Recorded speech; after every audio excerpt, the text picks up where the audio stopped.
Anyhow, subduction is where the thing is plunging straight down, thereabouts. It's going down, and then it's melting because it's going somewhere. And I'm doing everything I can do to not bust out laughing. I just find it ridiculous. But meanwhile, on top of the surface of these oceanic plates, India is this like pig, greased pig on a greased skittle going and its head is just plowing in and creating this mountain range. I don't know where India is getting that propulsion from. I mean, where is the mechanism for India to be going, pushing north like a bulldozer? Where is the mechanism for that? What's actually pushing? Do you see like little guys all at the edge of the continent with their traction boots into the water of the Indian Ocean and just pushing steadily that way on India? Is that how it happens? I don't understand. But here's the other thing that they try to explain. If on one side this thing's going down like this, it's melting and disappearing, but somehow it's coming up somewhere else. It crosses under and then comes up like a convection cell, like a belt. Like a belt. So if you know any mechanics, like I'm a mechanic.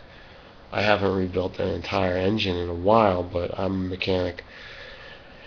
And you ever see like a belt on the thing, like not exactly like a timing belt, but a fan belt? You can see it. You know, it's on attaches to like the camshaft and then goes around, or they get like there's a serpentine belt. Well, it's a belt. It's a belt. So on one side, and it's also like a tank. You know, on like a military tank, and it just goes around like that. So on the sides, you don't have any rolling over action because it's just like this narrow. So that's what the Earth is made up of, apparently. It's just a bunch of these belts, these fan belts, that keep turning around. Like the Earth is just jammed together fan belts, and the fan belts are not made out of rubber. They're actually made out of basalt. They're basaltic. That doesn't mean it's salt. It's just a hard, darker substance like granite. Okay, so yeah, if you know granite, it's very hard. It's harder than it's like a bowling ball hardness, or like stone, concrete, or cement. Like just like hard as bone, let's say, or harder because it's thick. It's just thick. So these belts are made out of that. And I don't know exactly what's turning them. I just don't. I don't know what's turning them in place. Like, what's in there? Because on a belt, you gotta understand, you're on a pulley. So they put forward this theory, and I don't hear anything about a pulley. Where's the pulley? Where's the wheel? Where's the cog? Or another way to put it, just a wheel. Where's the wheel on one side, and then the wheel on the other side, turning the same way to move this conveyor belt the way it's going?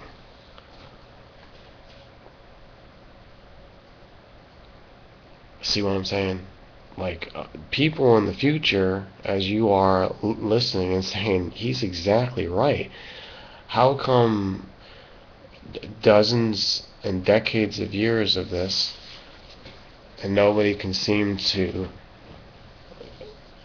come up with something better? there's a lot of secrets that I'm going to put out here. There's a lot of secrets, because it's not just that. There's a pattern to this, to what's on the inside of the Earth. There's a pattern, and it's complex, but yet it's a beautiful design. Now the continents, which is the land that we all live on until we get into the oceans, sometimes they go up and down. And before our species was here, you have, for example, dinosaurs, you have brachiopods, you have plesiosaurs, you've got pterodactyls, you've got... What was pre-dinosaur? Was Allosaurus a dinosaur? I guess so. But you had things like Dimetrodons, or the other one. Glyptodon is much more recent. I think people have even seen Glyptodons. I love a Glyptodon, though. This is a very nice pet to keep around. Good watchdog. But the earlier thing where they go around,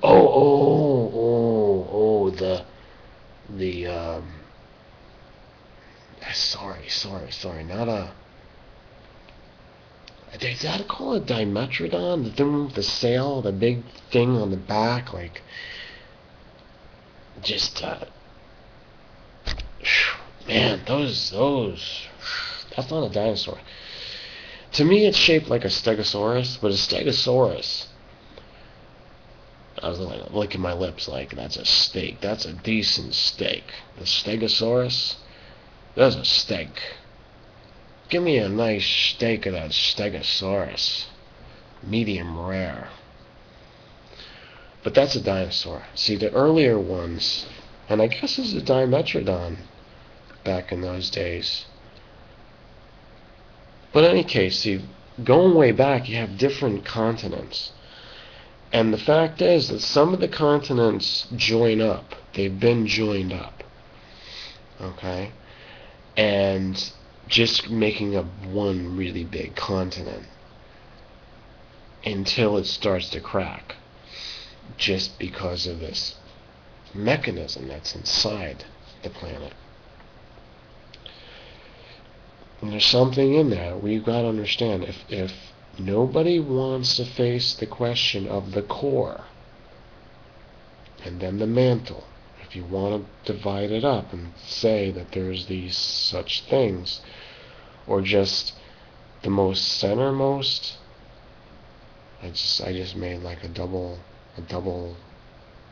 entendre. The innermost center, then you've got the middle level, then you have the upper or outer layer, and we're on the surface of that, because we're actually out into the air. It's an ocean of air, a huge, thick, deep ocean of air that goes all the way up to the moon. Well, we'll get into that later. This astronomy stuff is so deep, it's like, and then you have to realize that the mechanism is totally connected with the fact that the moon is always facing towards us. And people have proposed different rationalizations for why the moon faces like that, and some people say it was like a gravitational drag that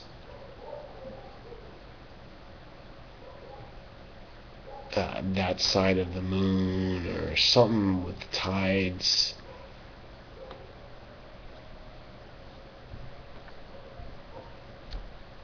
No. Okay, look. It's getting late, and I know I could keep going, why not? It's not like you have to keep watching. If you can't handle it, you turn it off, come back to it later, watch later. That's what it's for, watch later. Actually, I should have a category, watch again. Watch the rest of it. That'll be my category. YouTube, take note. I need these things. Yeah, and by the way, YouTube,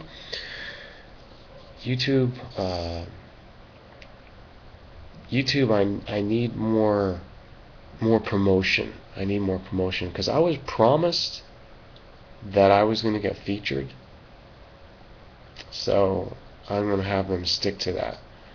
And when I get featured, you feature me for the first time worldwide, you're going to make a lot of money. And you're going to help out a lot of people. But why don't they just watch this video for the first time? The thing is, I should stream live. I gotta have a studio, and I don't want to wake everybody up here. I'm not gonna do that because they don't want to wake up.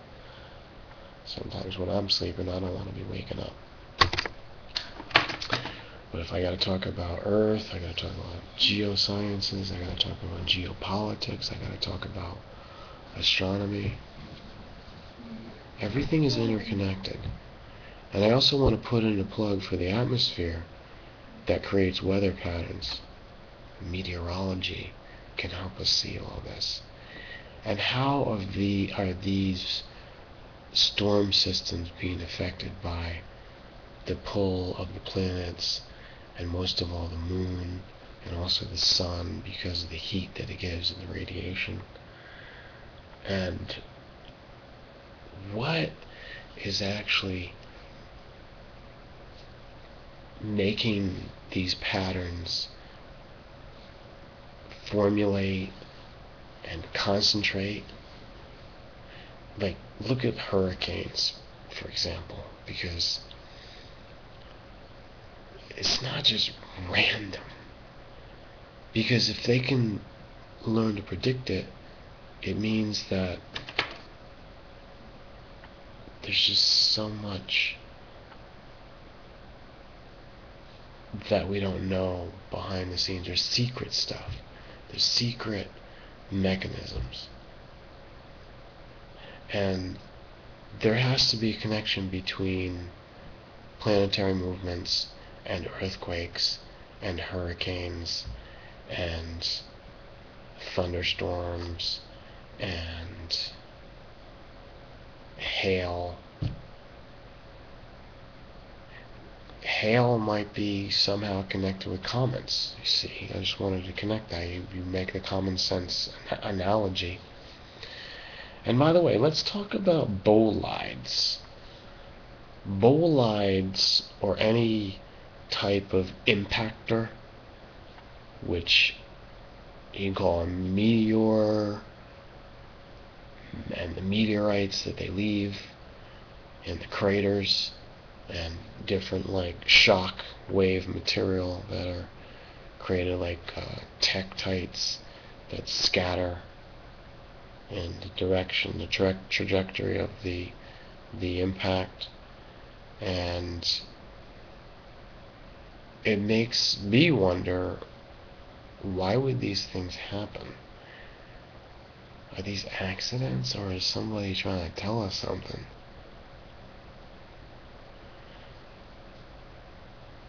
I look at it as attack. War of the Worlds. Somebody must be sending that stuff to come down and bomb us. The moon looks like it was under attack. And then,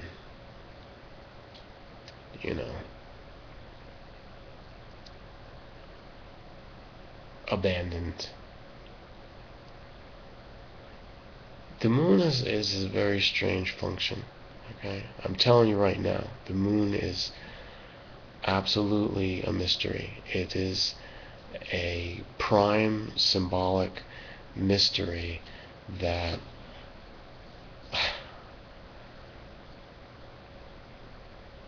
we think that, I come out of a civilization that thinks that we're so modern and so scientific and so powerful or whatever, but the thing is, they owe so much to the moon anyhow, at the same time as a lot of these other, and that's why you gotta study the moon. what I want to do is I want to get on a lot of times. I want to have a studio, and I really needed this, and I really wanted. You know what? I'm just gonna have to do this thing. I am gonna have to do this thing. I'm really gonna have to do this thing. I need to get on it because I want to talk about this stuff with really fascinating guests. You know, all kinds of personalities and figures, and I'm just going to run this kind of a talk show. You heard it here first. Of course, where else would you hear it? Would you hear it from somebody else about me first? But this is like a talk show for the thinking person. It's like Jeopardy, kind of a game, but much more than a game. Not just trivia, it's about... I'm not doing trivia here. What am I doing? We're going to have to come up with new names. I'm doing a knowledge base. I'm doing a teaching. It's shamanic teaching, man.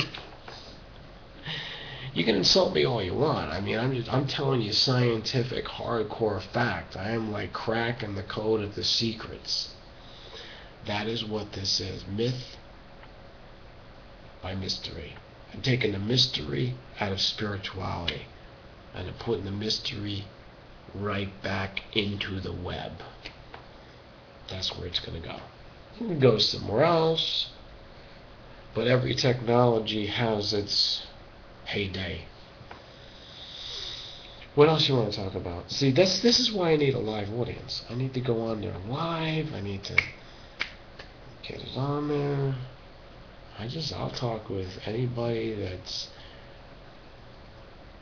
intelligent, has some questions, and respectful, and a great performer. I will discover unknown new talent. You want to come in? I actually have some people that I already got started with in my low budget time, and they're going to be coming up. They can do whatever they want to do, and I've already worked with so many incredible people, and I wish them well wherever they go on to, and they can have success and get whatever they need from. There's a lot of groups out there, and studios and production companies. So right now, I'm going to sign off this episode just for the heck of it. I could keep going on for hours. I always can. I can talk about stuff, and I guess that I don't do enough to promote myself, so I can't blame YouTube. And they're looking for me to do all my own work, my own footwork. YouTube's just providing a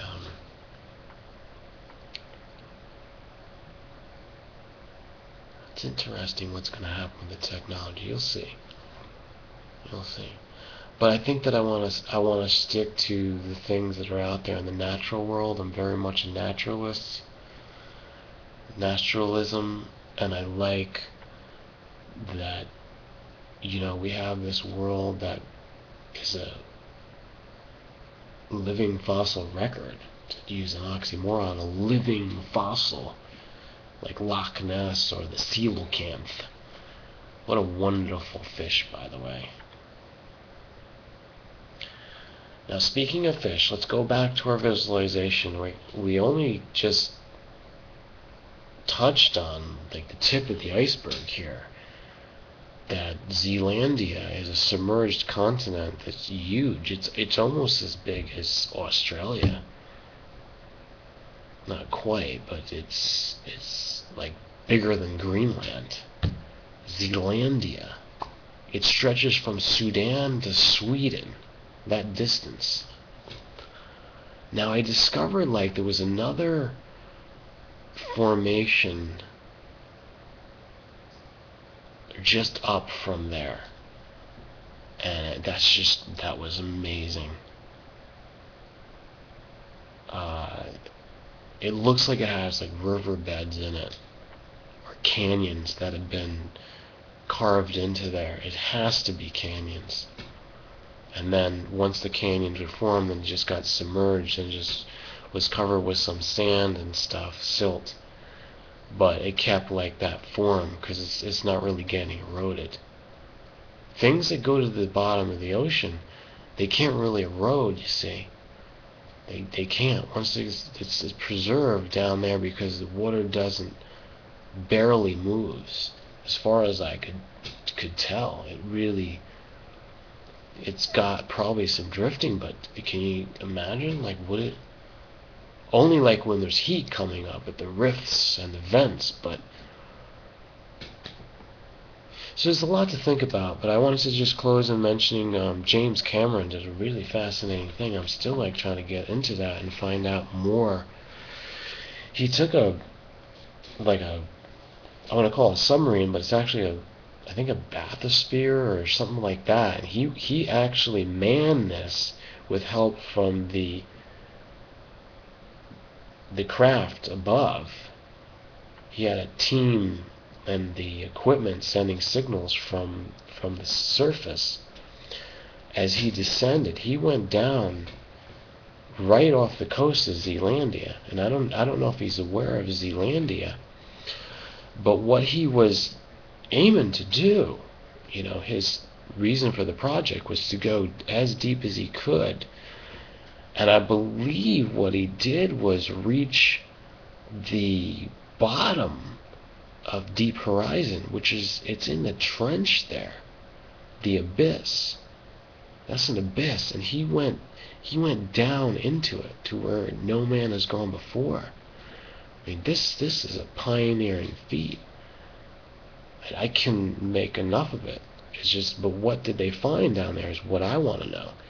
So I'm figuring, or I think I read somewhere that it is going to be a movie, and they'll publish the findings.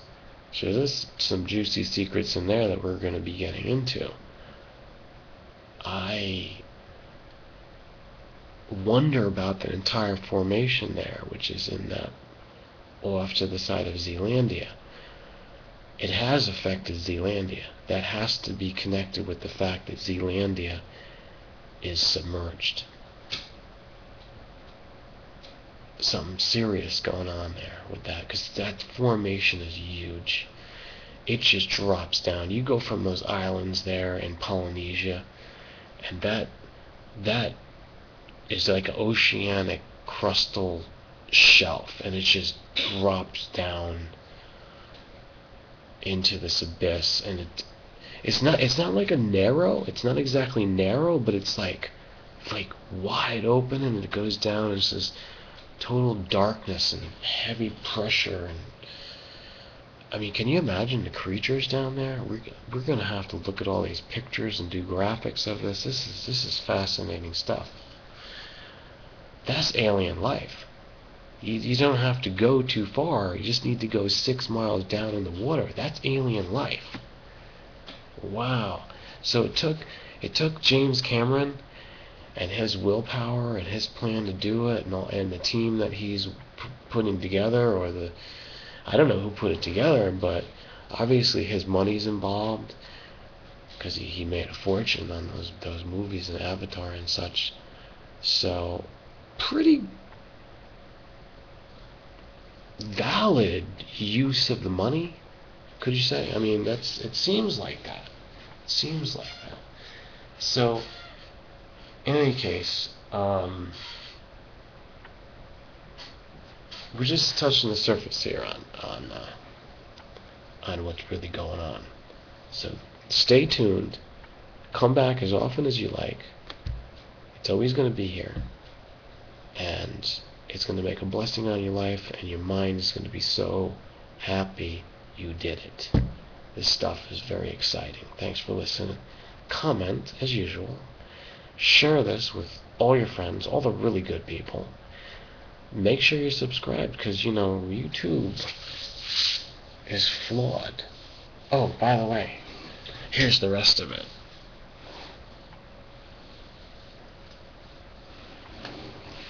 See you later.